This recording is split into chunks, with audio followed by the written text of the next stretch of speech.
Hello, everyone. My name is Lisa. I'm a recovering codependent. My name is Chris. I'm a grateful recovering codependent also. And we would like to welcome you to our workshop. I'm just going to do a quick screen share just to show y'all what I'm hoping this works. Okay. I didn't do the slideshow part yet. Darn it. Why is it not doing what I want?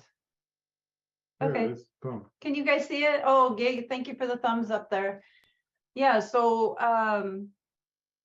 you're okay with me starting off a little bit? Okay, so we take turns.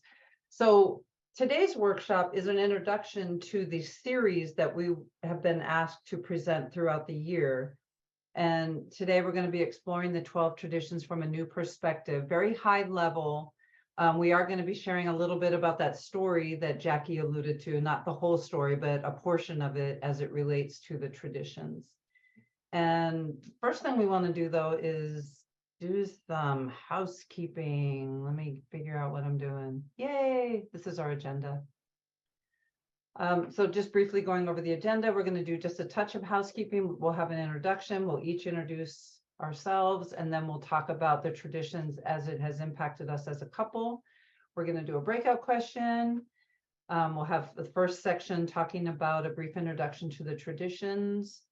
We're going to take a break time. I think that's when we'll do a meditation or a song. And then you're going to do the breakout. Are we doing a breakout question before section 2 or after? I think before. Okay, so then we'll have another breakout session talking about answering a question. We'll do a section 2, and then we'll have a closing. So I'm going to stop sharing for just a moment. So as far as housekeeping, would you like to start, please? Sure. So we do like to interact with the people who are attending. Okay. We both love to hear the other stories of other people who are walking recovery. So we will be asking for opinions or answers or experiences. So if you need some help raising hand, just please send a message to one of the hosts and we'll try to coax you along here. I've been in Zoom for years now, so hopefully most of us have picked up how to raise hands. And we've already mentioned that we're going to have a break halfway through, so we aren't going to do a marathon session for 2 hours straight. No, I believe in breaks. And finally, I'm big on self-care. So if you need to take care of personal needs before the break, if you get triggered, if you just need to walk away for a minute, just do so. Just take care of you. I really believe in that. And I think it's important with the Zoom world that things have kind of changed a little bit. And yeah, so I just want you to know that it's okay. And I believe in that and I support that. And so does Chris as well, because we talked about it before I said it. Okay, so from there, I think we're going to, I'm gonna go back to screen sharing real quick. And we are going to do, please work, introductions. And guess who starts? Oh boy. You. Great. So my name is Chris. I am grateful recovering codependent. I'm actually coming up on about 9 years now. It's actually not something that I talk about very often. I don't. For me, it's really not about the time. It's how much effort I've put into my recovery and practicing. I first heard about the traditions in my home group. And when I started thinking about traditions, I was struggling too much on a personal level that I could really spend much time about traditions. There was just too much pain. There was too much of life coming at me that I was trying to navigate just to find a place of safety. That changed. I did start getting some safety in my life. And when I got some time, I realized that, somewhere along the line, I had heard somebody say that the steps are for me in a healthy relationship with my higher power. And then the traditions are playing nice in a group with others. And that was something that I needed. So taking from those suggestions, I knew that I needed to examine the traditions to take my recovery to the next level. Does that mean you're done? Yes. Okay. Hi, my name's Lisa. I have been in recovery coming up on 34 years. And yeah, I'm one of those that like there was dirt and then CoDA came along. It's like that. And I say that tongue in cheek, of course, because I'm absolutely grateful that I found CoDA when I did. I was 26 years old and I was ready to drive my car off a cliff over some guy. I don't even remember his name. It was really like that for me. And so it was interesting when Chris and I were sitting down to talk about the workshop, because he said, well, we as in, recovering people, we learn about the traditions in our home group. And I said, well, babe, that wasn't my story. And so for me, it was when I got involved in service work outside of my home group is when I really got the introduction to the traditions and how they helped a group of recovering people function and get along and not want to throw things at each other or hurl insults. And that doesn't mean that, sometimes those things don't happen, because they do, but it also gives us a way to deal with those as well. And I think one of my greatest lessons around learning about the traditions through service work is that sometimes the still suffering codependent is sitting in the room with me. And that has been an extremely powerful lesson, and a lesson in grace and humility. Because I said it earlier to a group of friends this morning that, if I ever show up and tell you that I've got it all together or that I've arrived or I'm recovered, please kick me because something's terribly wrong. And so for me, this was the way that I learned about the traditions. Now, as a couple, would you like to take over and then I'll jump Sure. in? Okay. So Lisa and I crossed paths at a service conference, and during the service conference in question that we met, there was a new piece of literature that was approved by conference, the 12-piece relationship toolkit. And I had flipped through the cover of this, and it was kind of interesting to me. And actually, I think you asked me. No, Was it? I did not. Okay. And I'll tell that part of the story Go too. ahead. Please do. Please do. So we were both interested in making the principles of recovery the foundation of our relationship. Now, my history was that I had asked a previous partner to work the traditions with me. And I, just for the sake of being kind and loving, I will not repeat the exact colorful language that came out of his mouth, but I will tell you that it made me gun shy to ever ask again.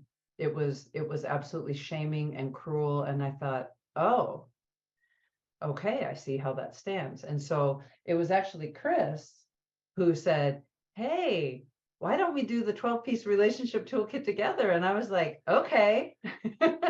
Because and I admit that I wasn't willing to get shot down again. I wasn't willing to get hurt again in asking that. So it was important to me that that it was something that he was on board with first.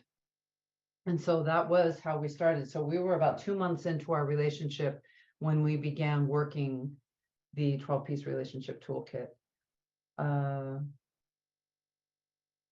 would like to share my experience just briefly with it. Go ahead. So I remember when we first started, I was thinking, okay, these are just going to be weenie questions, no big deal. We're just going to breeze through it.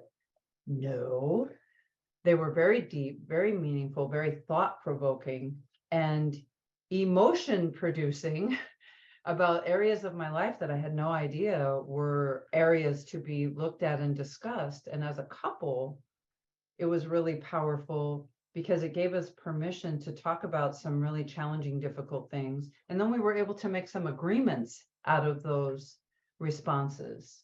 Did you want to share anything about your experience? Uh, on my side, I had a failed marriage at this point in my life. This is not anything that was ever in the plan. I didn't want to have a failed relationship. And then, I had gotten into recovery trying to save that relationship, which ended up not working.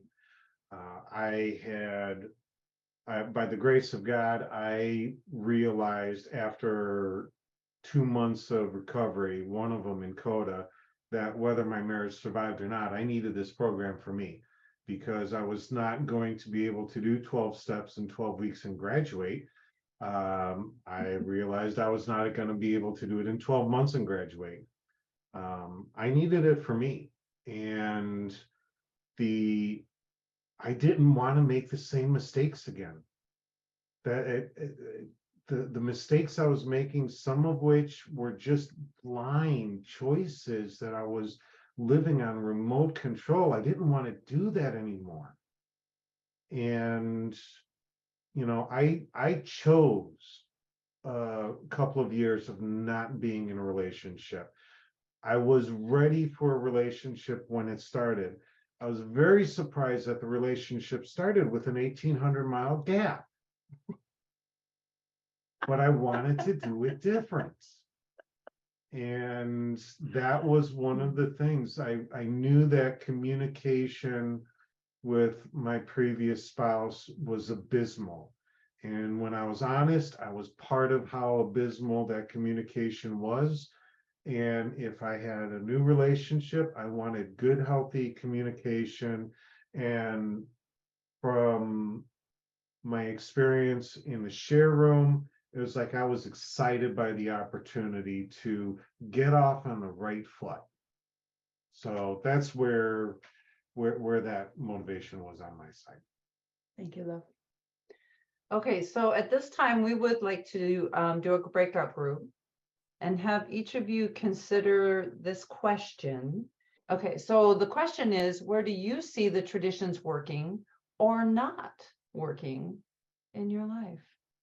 It's an opportunity for you to start thinking about this. Let me stop sharing. So just briefly, I'll just do a quick rehash talking about bringing the traditions into other areas of our life besides recovery circles and intimate relationships or personal relationships. So we were talking about family, parenting, work, and of course, recovery, right? We will be talking about it, even though that's really where it goes. Would you like to name someone? Sure.